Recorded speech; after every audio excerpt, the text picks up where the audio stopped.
Hey, good morning. It's Mark. I've noticed two articles on news items on a somewhat related topic, electronic communication, and how it can come back to bite you. I thought I'd share some thoughts. It appears that people are already being convicted and sentenced for crimes based on their use of emojis in text messages.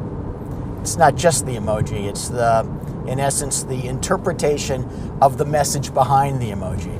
So, for example, someone sent a text message to someone he was having an argument with, and in the message, the sender said something like, I'll get you, and then used an emoji of a little bomb.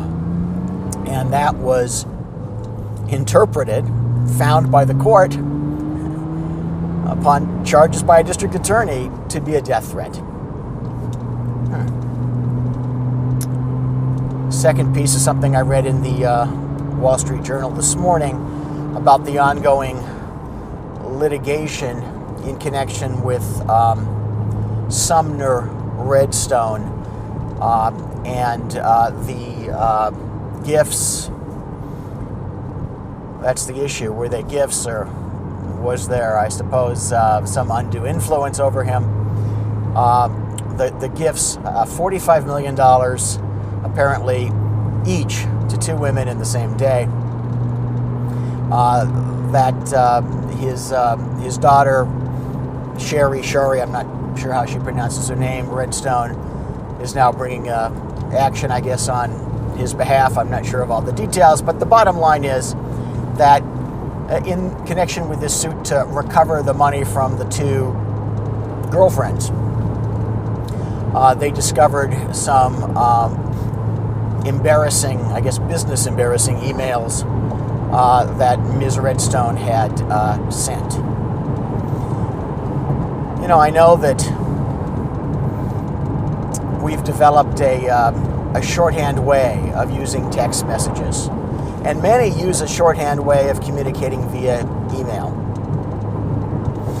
You know, I've been told by many to whom I write my more formal emails that, you know, I have to understand that they're not supposed to be formal. Well, what I have to say about that is that the formality of evidence used against you is the same.